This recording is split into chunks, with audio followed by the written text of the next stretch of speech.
Phil Fox has some reservations about the Isupk.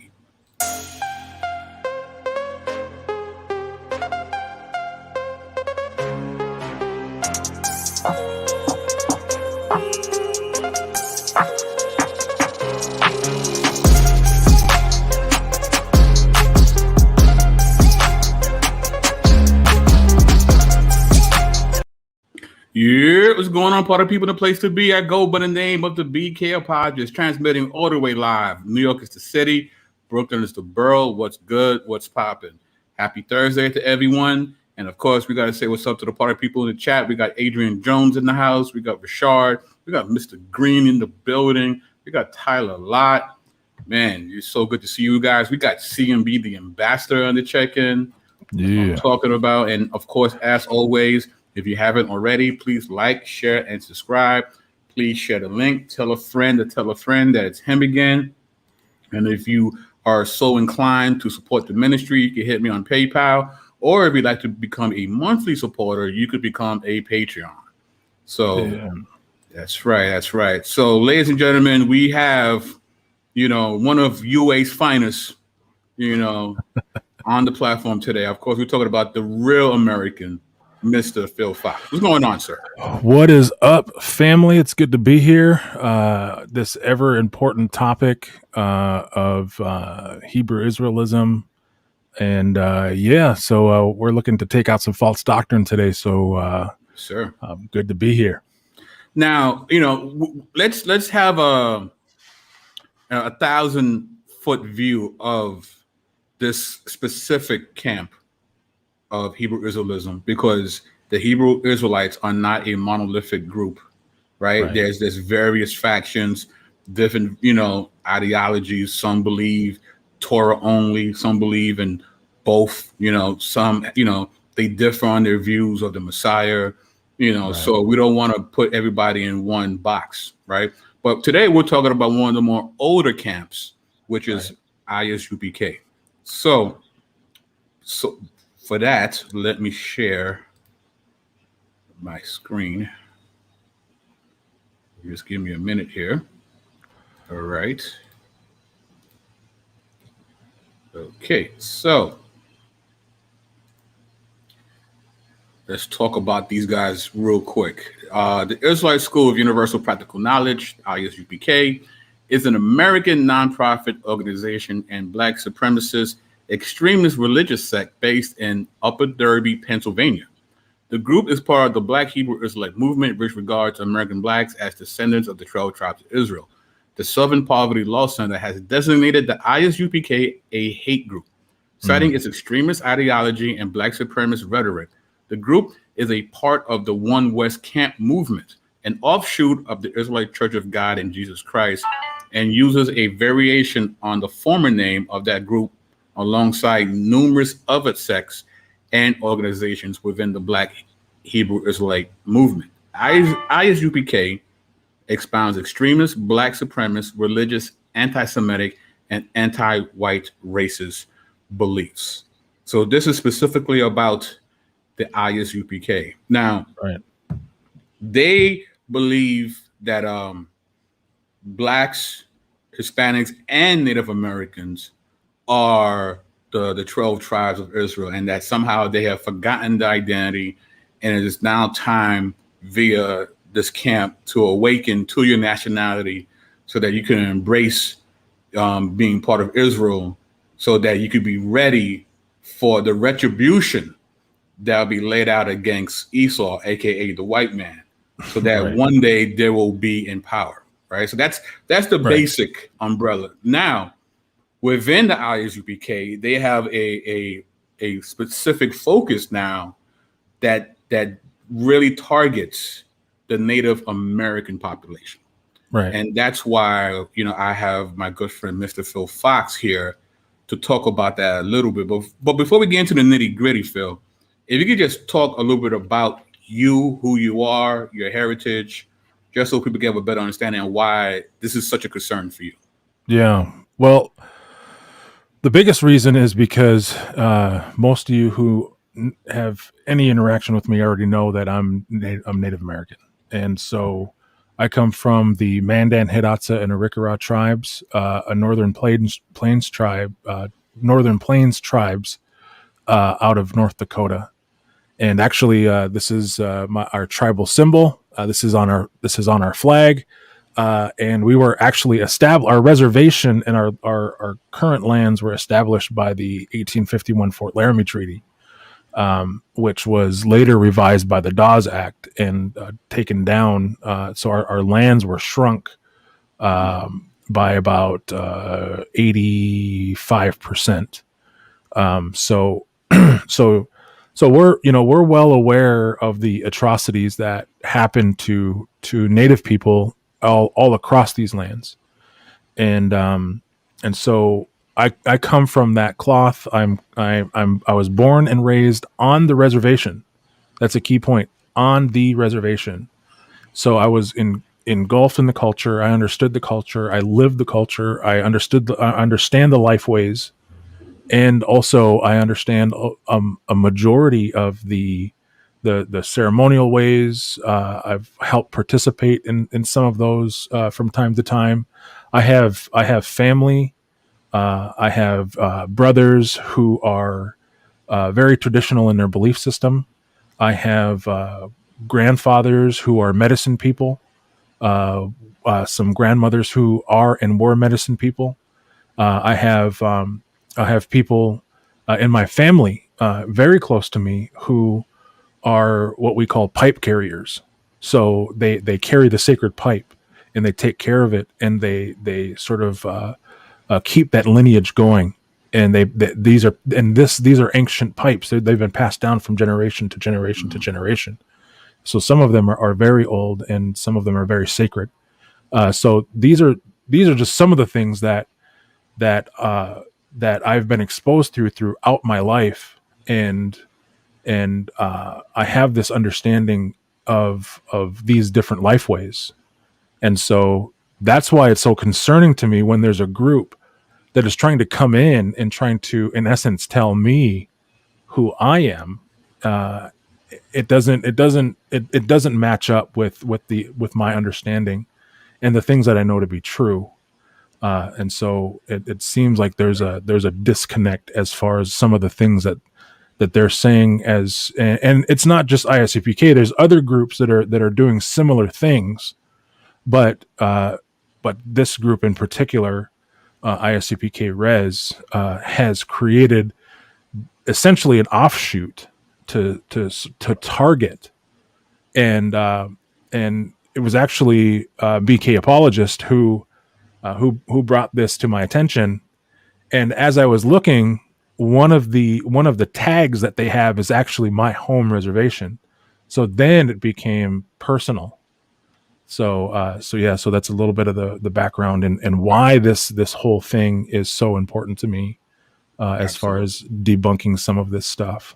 Absolutely. Now, according to their ideology, according to their tribe chart, I took a gander at their website. And according to their chart, sir, you are from the tribe of Gad, right? The North American Indian. Your standard is the bull. Your captivity is North America, which is interesting because aren't you always been? I mean, that's the whole idea of being called a native, right? That means you've been here. So we've been here. Yeah, we've been here for. I mean, and that's the thing is these guys, they love to try and tell people like, hey, let me tell you who you are. But when they run into someone like me, they're trying to tell me. I've actually been on a few of the live videos that these guys do, and they're steady trying to tell me like, hey, you forgot who you were. And I'm like, hey, bro, what tribe are you? You don't know, and you, and I'm like, bro, so just tell me, what tribe are you? What's your tribe?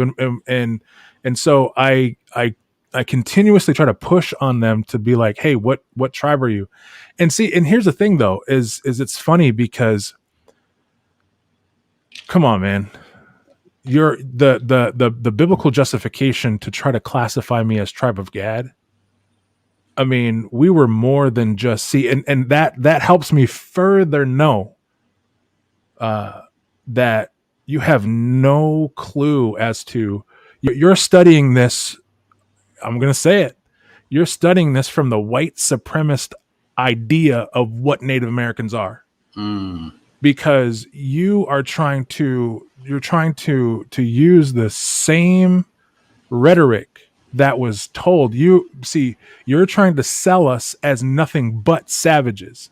But here's the problem, is that we had a very rich barter system. We had a very rich culture system. We had a very rich religious system, ceremonial system.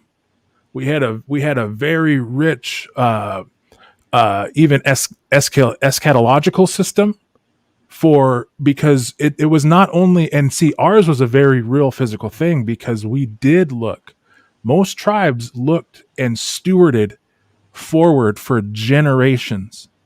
Our job was to preserve and to make sure that we used the resources that we had and stewarded them resources.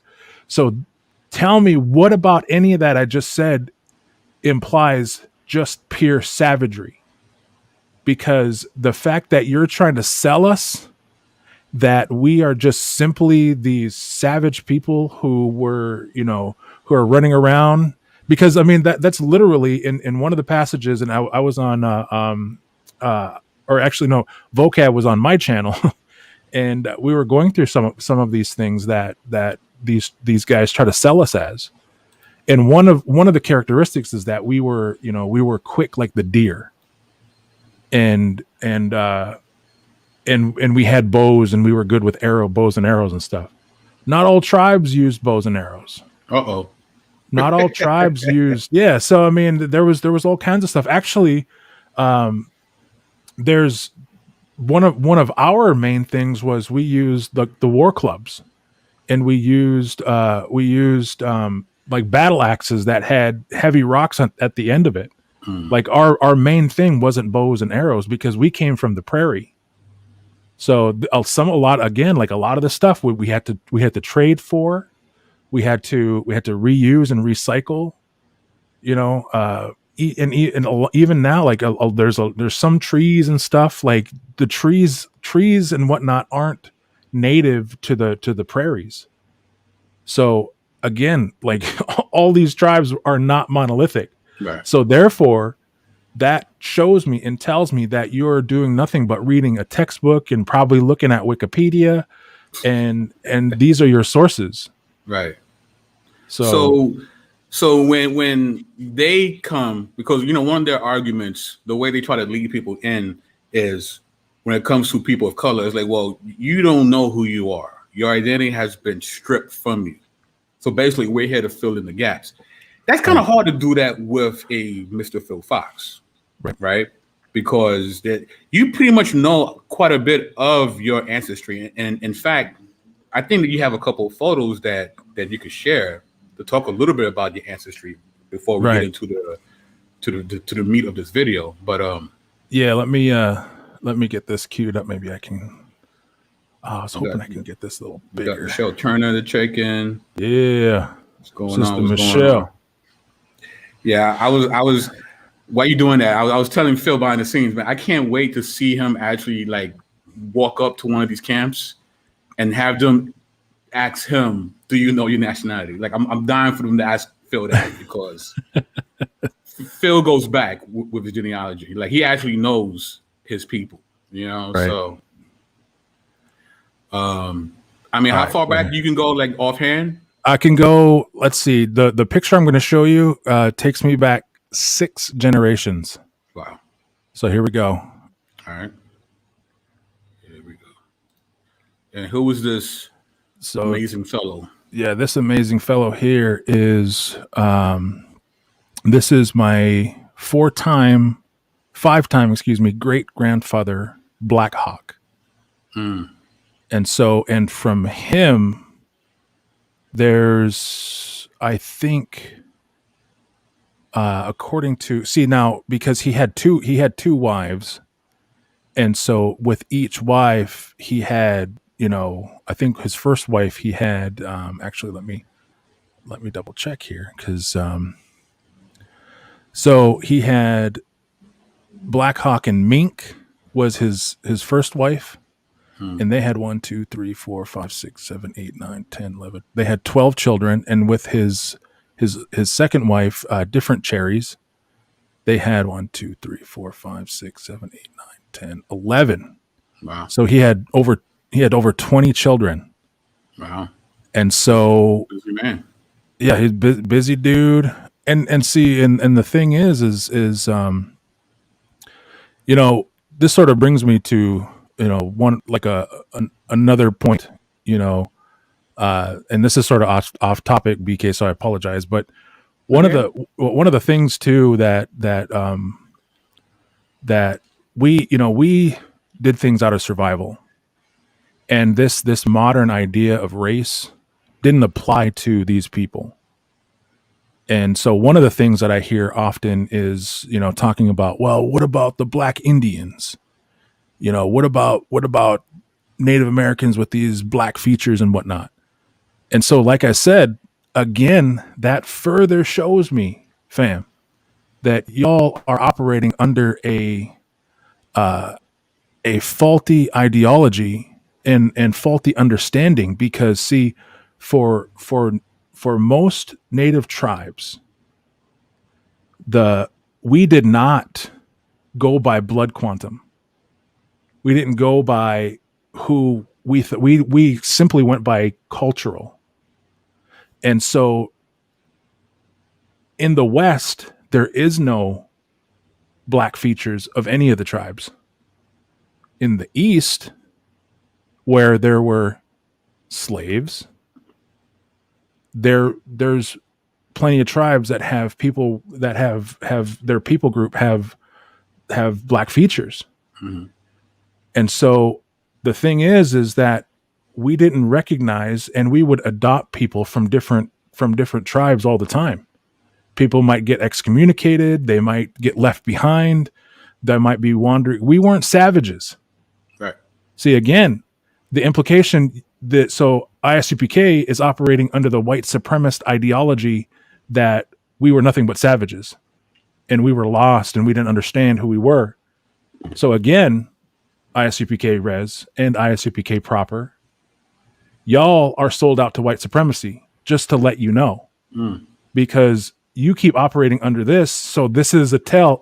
Your slip is showing, ISUPK, because this is one of the major things, is because y'all keep trying to show us and prove to us that we are nothing but savages.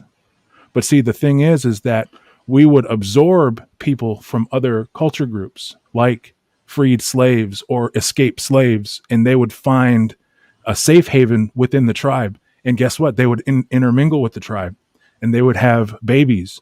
And so now all of a sudden you get tribes who have Black features. You have people who are pure Native. So they didn't view them as outsiders. When they were absorbed, guess what? You are my brother. You are my sister. You are me. So sounds like the church to me. Amen.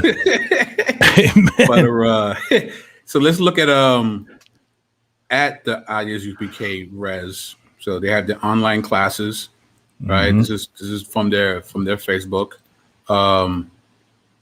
Here's a flyer, right? Online reservation classes. The North American Indian suffering has been prophesied, right? And they quote Genesis 49:19. Gad, a troop shall overcome him, but he shall overcome at the last.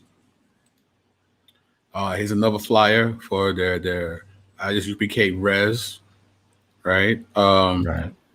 Now here's some pictures where we see them, doing some syncretism, right? We see some native garb mixed in with the ISUPK studs and Star of David.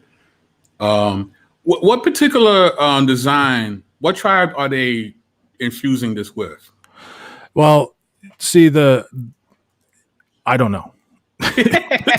I don't know. Well, more what the girl than the guy. I'm thinking the color scheme. The girl herself. She might be plains, because see, more of the plains and the southern tribes, they use the geometric figures, whereas a lot of your woodland tribes, so and tribes out east, they would use more what are called floral patterns.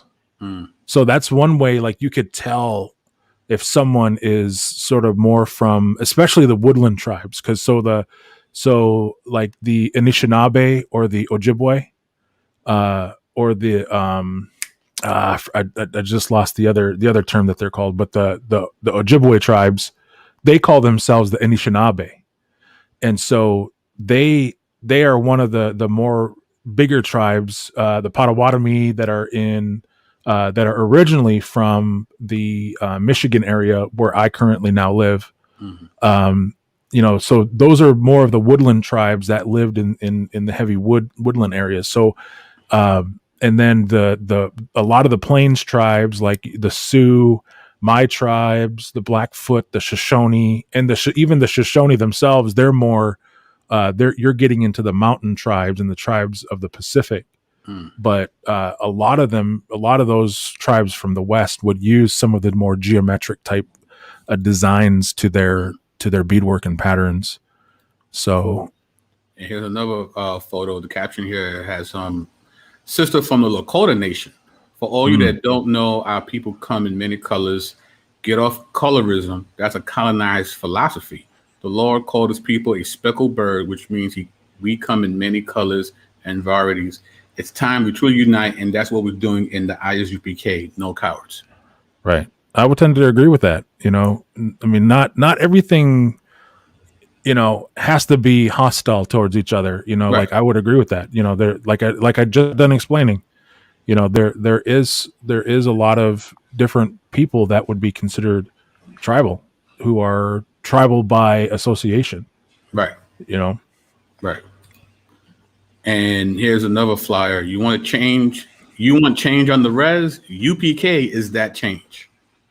And you have Deuteronomy 28:68, Numbers 15:38, and Esther 8:8.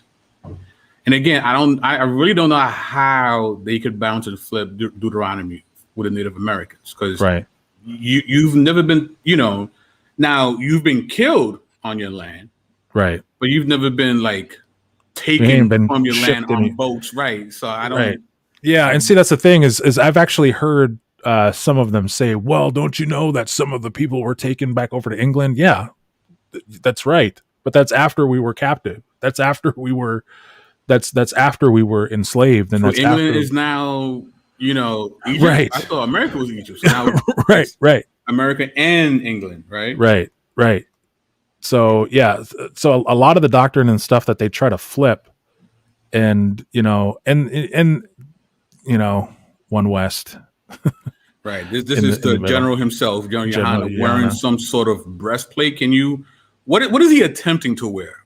Yeah. So that's a Central Plains breastplate that they would wear, and the sort of the things that are flaring out, those would be bones, and they'd be hollowed out bones, and it would be fastened together by long strips of leather, and then there's holes that they would use sinew, the tendons of the animals. So they would actually let they would because see, and here's one of the beautiful things is that when we would knock down a buffalo or a deer, we would use every single piece of that animal.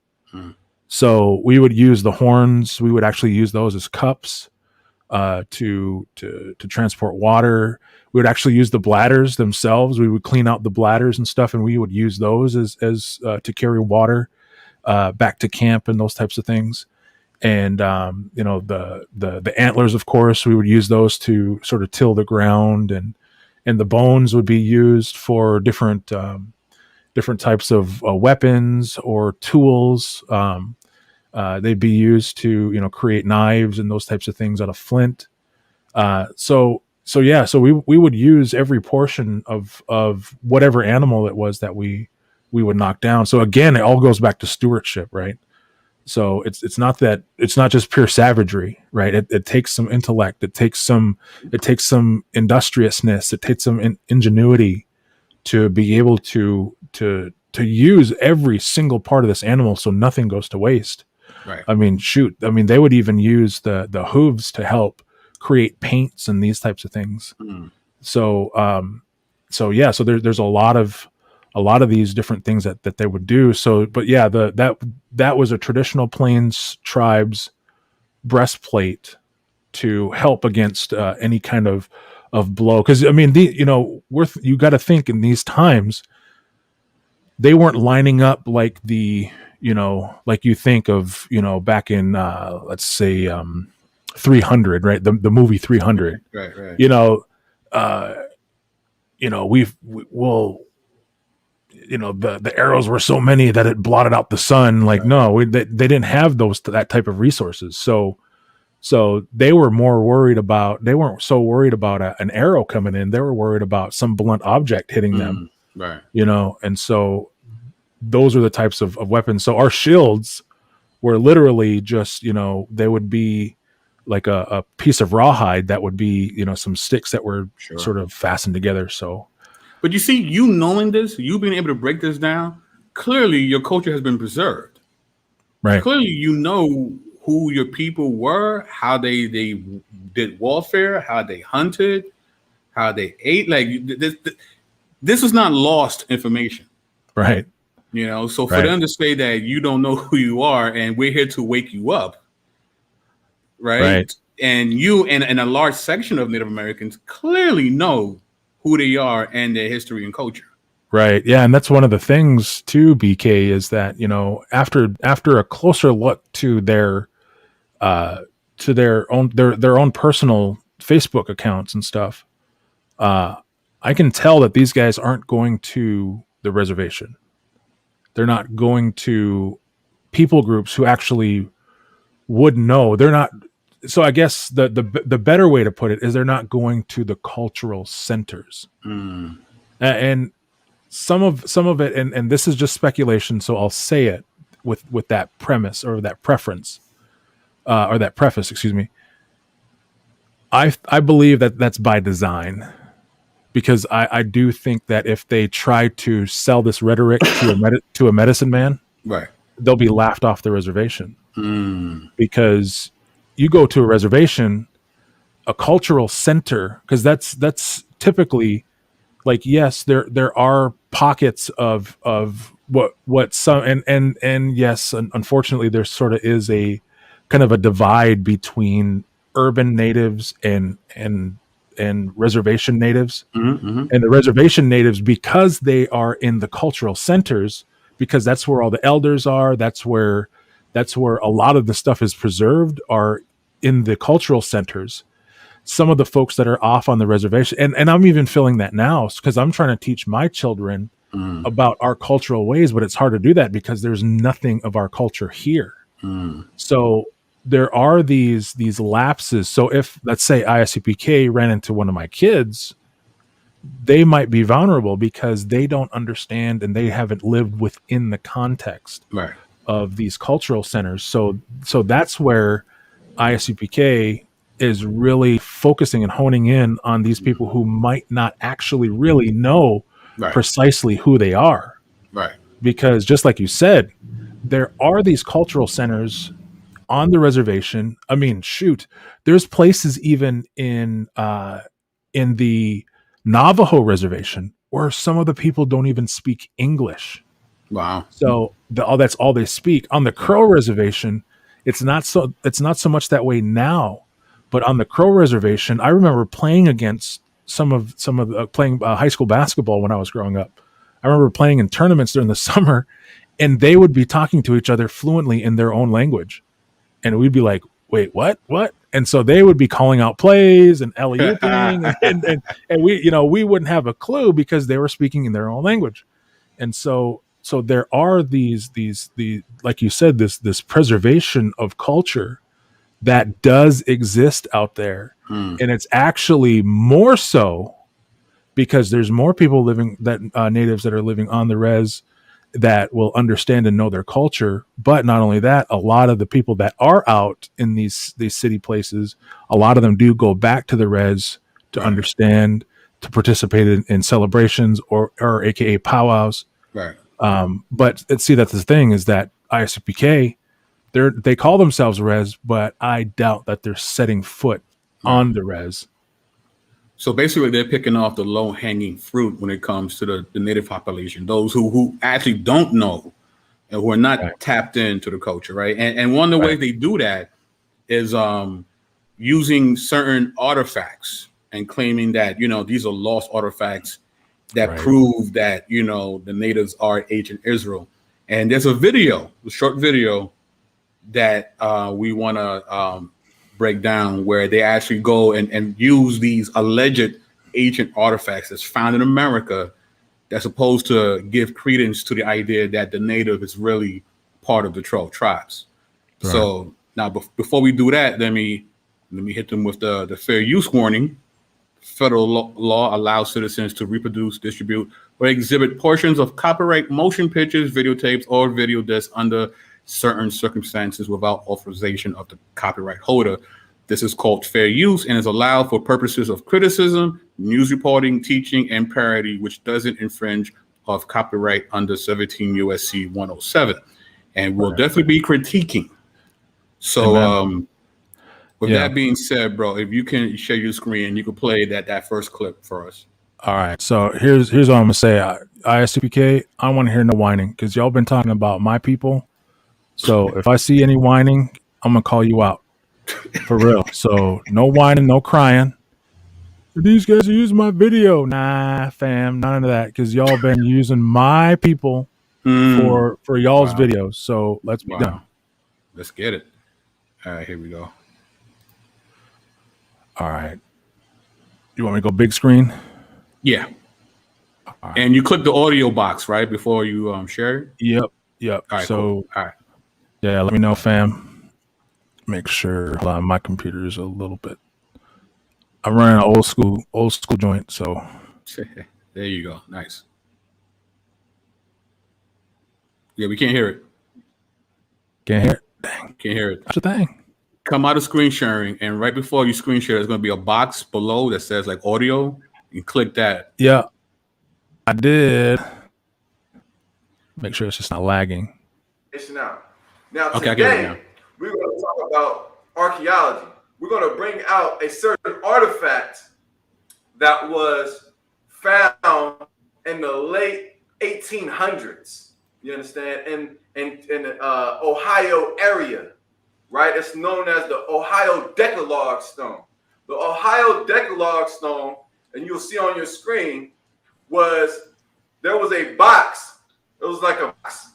They dug, when they do excavations, they dig and they get, hidden history. So what found was a box, and inside this box, right, this smooth oval, you'll see it on the screen, oval-shaped box. It was like a stone, almost like a tablet, but it was a figure of a man, Hebrew or writing above his head, right? And then writing all around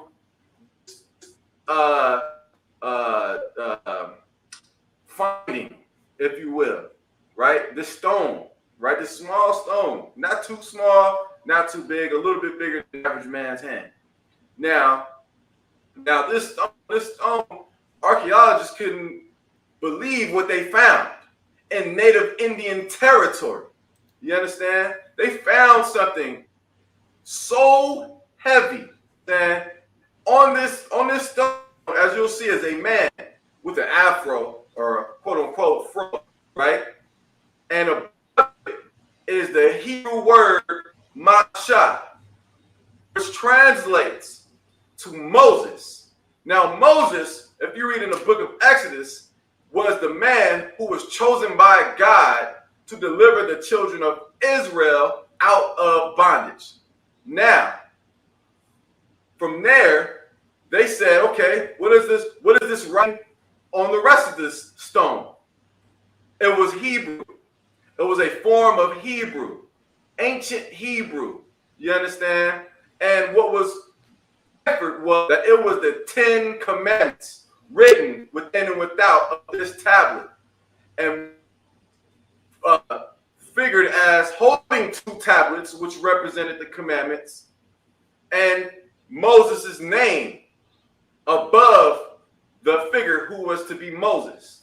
Now, the question you have to ask yourself is this: what was this finding doing, or what was this artifact doing in Cherokee and Shawnee Indian territory far before them fake Jews had any, claim to that land or was ever in that area? Because when you do research, they come from the Khazarian Empire. They have no relation to the real Jews in Israel. Now, this stone is only one of many things. Okay. All right, cool. So what he is talking about is the Newark Holy Stones. All right, so let's get into that. In November 1860, just a few months after the first discovery, a sandstone box was found containing a carved black limestone slab. It depicts a man surrounded by an inscription, again in Hebrew letters, although of an eccentric form. Nevertheless, these letters were an archaic type, unlike those on the keystone. The inscription, which covers the entire surface of the stone, with the exception of the human figure labeled Moses, is a contracted version of the Decalogue, the 10 Commandments. A sandstone bowl, this time uninscribed, was also found, apparently associated with the box. And this is what they found. We found this carved box, and inside the box, you have this individual, you have this Hebrew writing around him, and on top of his head, you have Hebrew that says Moses, right? And he's stating that why is this found in Indian territory? Trying to make this connection between the natives and ancient Israel. Now, in this article called Civilizations Lost and Found, Fabricating History, Part 2, False Messages in Stone, we're going to look at this a little bit more deeper. It says here, there were rabbis who could indeed read the inscription. Abraham Geiger, a highly respected German rabbi and scholar of Hebrew, concluded in July 27, 1860, New York Times, that the Decalogue stone inscription was, quote, the bungling work of an unskilled stonemason, and the strangeness of some letters, as well as the many mistakes and transpositions, was his fault. The letters are not antique. This is not a relic of hoary antiquity. Geiger's assessment has been confirmed and elaborated by our colleague Jeff Gill, who noted specific errors in the inscription that could have occurred only if someone were working from a conventional 19th century typeface Hebrew text and then converting each letter into the corresponding antique-looking character of the Decalogue alphabet. Doing so would result in a reoccurring pattern of error, which confirms the modern source of the inscription. Frank Moore Cross, Harvard University professor of Near Eastern languages and one of the foremost contemporary authorities on ancient Hebrew, fully corroborated Gill's conclusions, writing that it was clear that, quote, the modern forms of the Hebrew characters stand ultimately behind the Decalogue stone inscription. Cross offered his opinion that the Decalogue stone was a grotesque forgery that could not be taken seriously. Finally, by ignoring the historical context in which the Newark Holy Stones appeared, May and other diffusionists lose the opportunity to understand the true nature of the forgeries. The Newark Holy Stones represented an attempt to encompass the prehistory of the New World within the biblical history of the Old World. Now, this is where it gets interesting. Now we know why these things were put in these places. Thereby undermining the dangerous doctrine of polygenesis, which sought to provide a scientific justification for both the enslavement of African people and the forced removal of Native Americans from their homelands. Ironically, these ideas would have provided some support and nuance for the central theme of the Lost Civilizations of North America documentary. So these were forged because somebody was trying to make it older than what it really was. Right. So they knew the modern Hebrew, and they tried to do a retrofitting of the present Hebrew language and try to correspond it back to a far more older Hebrew script. But because they're not that apt in linguistics, they made a lot of mistakes that people who are experts in linguistics can pick up very quickly. But the reasoning they did this, I thought, was very interesting. It was a noble reason, but a salacious method for a noble reason. Because what they were trying to do was, because many of the abolitionists were trying to set up a reason to not look at the natives as savages. Right. So what they decided to do is like, well, we put these ancient Hebrew artifacts in these areas. Right. And we, quote unquote, discovered these things. It proves that the Indians aren't savages, because if they're writing Hebrew, they can't be savages. Yep. Right. So again, I appreciate what they were trying to do here, but they were lying. They're still being deceitful. Right. Yeah. And, as looking at some of these things, I was doing some of the research, and the keystone and the actual Decalogue stone themselves, there was different mediums used to do the inscription. So one was more of a pecking, and the other one was more of a scraping. Right. So if these two things were supposed to be, something that were together, or supposed to have, been from the same era, or part of like a total package, if you will, then the medium would have been the same. So, but they tried different, and even in the box itself, there was modern, like, pinholes and stuff like that in indentions to show like where they were holding it to carve it and whatnot. So there was some clear mistakes when it came. Do you want me to stop sharing with that? Yeah. Okay. So so there was some of those misses in the formation of these two things. So the one thing that we didn't get to see was the keystone, but it was basically just a little triangle stone that had some inscriptions and stuff on it too. So and there was a website that I was trying to find that said that it looked very similar to this book from the 1850s. And but I couldn't find the actual pictures that they were referring to. I actually went out and bought the book. It was basically findings from Nineveh to Egypt or something like that. And so there was some eerily similar techniques and things used. So that's one of the sources that they believe that this whole thing came from, was from that book. And again, I appreciate the heart. They want to show that the natives were not savages, but don't lie. Right. You know what I mean? Don't lie. So, all right. So let me do this real quick. All right. This is the next clip. I'll play it this time. Yeah, because mine. Sorry, bro. Of them writing in Hebrew. You understand? That's proving that they wrote and spoke Hebrew. The Los Lunas Decalogue stone, found in New Mexico. The Ten Commandments in ancient Hebrew. Before Columbus and his goons, right, and thugs invaded our land. You understand? The earth helped the woman because they attempt to suppress this information. But the living power, the God of Abraham, Isaac, and Jacob, is flooding the airwaves with the truth, flooding your news media and outlets and radio channel and cable access channels with the truth. The truth being that Native Americans are the children of Israel. All right. So what he is now speaking on is what's known as Los Lunas Decalogue stone. So let's get into that. According to its supporters, it is a copy of the Decalogue, otherwise better known as the Ten Commandments of the Old Testament of the Christian Bible, written in Paleo-Hebrew using a North Canaanite script of the early first millennium BC.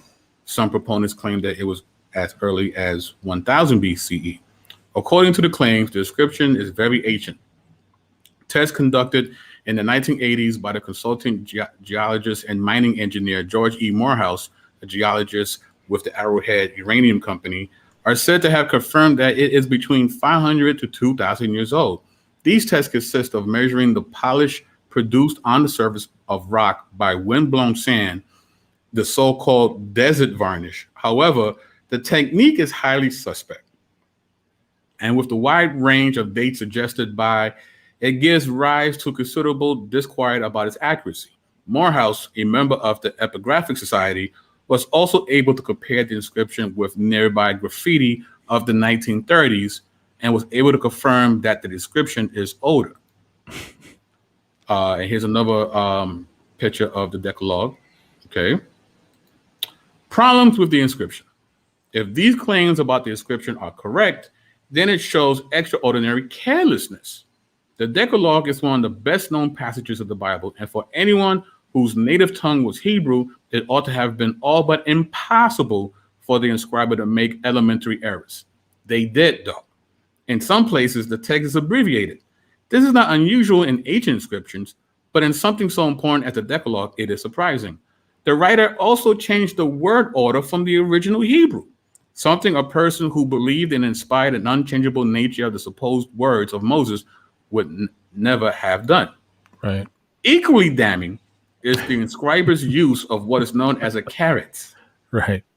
This is the upside down V placed on the piece of text where something has been missed out, sometimes found in ancient Latin and Greek texts. It is not known in Hebrew until the Middle Ages. So this is like a proofreading symbol. Body bag. You know what I mean? So it's like, yeah, it can't be too old if it's using proof texting symbols, right? Right. To make matters worse, it is above a dot that seems to be a full stop or period. Full stops did not exist in ancient Hebrew. Moreover, there are Greek letters of a slightly later date mixed in with Hebrew forms and some eccentric uses. For instance, the Hebrew aleph is treated as a vowel. The letter shape become our letter A. But in Hebrew, it was a consonant. The writer muddles the kaf and the kuf sounds that are distinct in Hebrew, but both of which are approximately rendered by English, the letter K.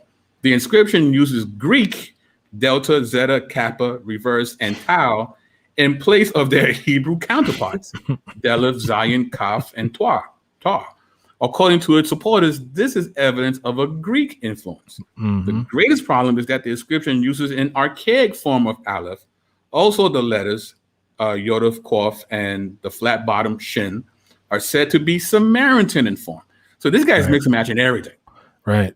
He's using, medieval, proofreading symbols, Greek text. Wow, it's right. Viewed dispassionately, the Los Lunas inscription is a clear but well-constructed forgery for its day. Right. Despite the claims of high antiquity, there are features of the text, such as the mixing of letter forms between two separate alphabets, that are much more likely to derive from the work of a modern forger than from an ancient Hebrew or Samaritan scribe. Right. The evidence for its origin is poor, but a comparison with the Bat Creek stone suggests that it was a Mormon forgery. The Mormon battalion, which was part of the U.S. Army during the Mexican War, is known to have marched from Santa Fe down the Rio Grande Valley, passing close by, and it's possible that this is the date of the inscription. This is from badarchaeology.com, out of place artifacts. Right. Phil. Yeah. And there was, so I think the bulk of it, I think, was from the Masoretic text, if I'm not mistaken. And they did, that's why it was confusing, because they used a more modern rendition as opposed to the older Semitic text, and the rendering of the passages. Plus, there was Yeah, it sounds like the pews for real. But yeah, there was a lot of shorthanding where this for if it were a Jew, they would have taken the careful process of making sure that they would have placed the entire sacred text onto there. So there's abbreviations, there's shorthand, there's missing verses, there's missing pieces, and this the like the article said, like the overall carelessness of this is just something that they didn't do, and Right. especially someone see because so that I'll use my personal context. I would not. I even though I don't believe, I'm not going to go out and just shorthand something that I know and understand is something sacred, right? I'm not going to go out and mishandle it, even if I don't necessarily believe in it. I'm not going to go and desecrate or try to create something because of the sacredness of the people that are holding to this particular thing. Right. And not only that, out of respect for the history of it. Now again, I know that there might be some Christians who hear this who are going to be like, "Oh my gosh, you can't do that. You can't allow for that because that's all pagan and it's of the devil." But I mean, let's be realistic. Let's think in human terms here. God created this and allowed for these things, and there is a history that needs to be preserved, and there's a culture that we can talk to. And these are things that if we understood rightly and correctly, we can actually use those to administer the gospel through those. We can take the Paul's Acts 17 approach and use some of these things and understanding them, right? Because part of the and this is one of the keys of why I am so passionate about stomping to the ground, to the dirt, Isupk and the like, is because they are doing the same thing and using the same methods and tactics that the white man that they are condemning used. They used the culture to justify what they're messaging. And how I can see that is that these, like I said before, these guys spent no real time on the reservation. They've spent no real time talking with their tribal elders, because I was on a live stream with them where they were talking about in the stuff that was in the media, especially a couple weeks ago, talking about the mass graves that were found and the unmarked graves that were found in Canada at these residential schools. They were called boarding schools here in the US. I actually sat down with the elders. I sat down with the elders and listened to their horrifying stories. I seen these elder men who buried children, grandchildren who didn't shed a tear in public, who you can hear the tremble in their voice, talking about the atrocities that happened to them. See, Isupk Res is using these stories to propagate their false doctrine. They're using these tactics to try to show us that we don't have a clue who we are. We know who we are. My grandmother was a boarding school survivor. I still have a couple of my grandmothers are still alive who went to boarding school. They went through it. They lived it. I lived it through them because I was raised by my grandmother. So I'm only one generation away from that. Technically two, because my mother, but I got to watch. I sat and listened and did what I was supposed to do because I respected them, because I respect the culture. I respect the people, because those are the things that we represent. Those are the values that we hold. And we don't propagate hate, because the thing is ISUPK and the Hebrew Israelite movement, the biggest thing, just like we said in the opener, is that everything has to do with because they were wronged by the white man. We were wronged by the white man too. You can even say more so, because they try to stomp out our culture, our customs, our life ways. They try to stomp out everything about who we were, even to the point where they sent us to boarding schools to try to take away everything, our identities. But yet you want to use these things to talk about. Do you understand and really know what the elders say about the white man? The elders actually sit down, and when they talk, yes, they're hurt. Yes, there is residual pain. Yes, there's a lot of baggage that's involved. But do you know what the elders say? I bet you do not, ISUPK, because you've never sat down with them. The elders say that they do not hate the white man. They actually pity the white man. Now, you want to talk about strength? You got strength because you got the quote truth, and you want people to kiss boots and whatever and bow down to this truth, like you guys like to say. But yet the real strength is in someone who can forgive. That's the real strength. That's where real strength comes in. That's what being a man is about, is to rise above the adversity and to forgive, because that was Christ's message. Not the fact that these people are going to, or not the propagation and the false narrative that these people are going to be our servants in the kingdom. That is not the message. And we did not forget what happened to us. We did not forget all these things, ISUPK. Not one thing. So we understand. We have taken the time. I have taken the time. I've sat under the baking sun listening to elder men talk. Yes, we laughed.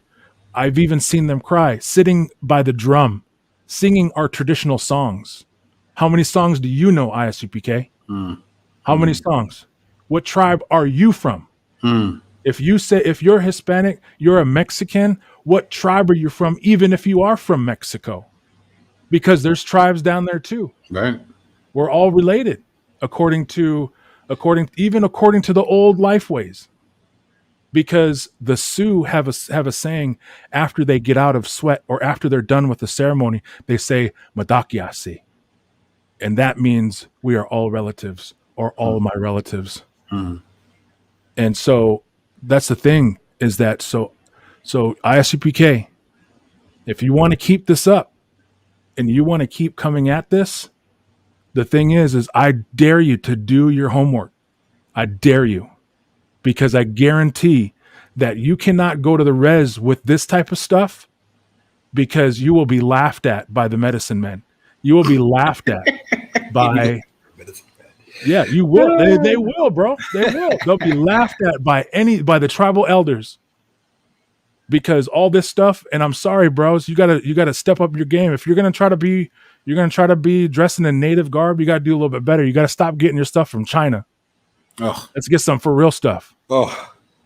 Because tell you the truth, we laugh at folks like you.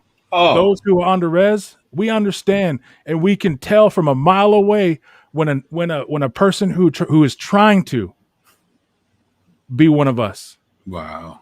So come on. Wow. ISUPK. Wow. I don't even need to open the book yet, because wait till we open the book. So I mean, this is true. These are all facts. I mean, and again, right? You don't have to dig up old Mormon forgeries, to show that the natives are an ancient and highly cultured people. Like, I don't need Mormons and the good intentions of abolitionists to show us how amazing the native people are. It's just, wow, that was powerful, Phil. That was powerful. But with that, Phil, yeah, we're gonna leave it right there, Phil, because you just wow, that's definitely a drop the mic moment. Hold on, I got you. Hold on. Damn. You definitely deserve a mic drop. And that was some hot fuego too. Flago. So you definitely dropped the gauntlet. Isupk. You can't come to the res asking people if they know what their nationality is. It's just not gonna go well with you. Yeah, we didn't forget. These people know who they are. Yeah, and that was the first thing. The first thing when I start pressing them is, "Oh, this guy don't know who he is. He don't know. He must have forgot. He don't know nothing." And I'm like, "Fam, what's your tribe? What tribe you from? What set you claiming? Come on." You reverse their hold. You reverse the Cobra clutch. Right. Right. You reversed it on them. Right. Straight suplexing these fools. That's hilarious. But listen, Phil, man, this was an amazing time. You have an amazing ministry. You know, you are definitely a watchman on the wall when it comes to this, and you love your people, but of course, more importantly, you love the Lord. Amen. And we know that you're going to defend the gospel of all your strength when it comes to these matters. So, but before you go, Phil, what can we expect from you in the immediate future?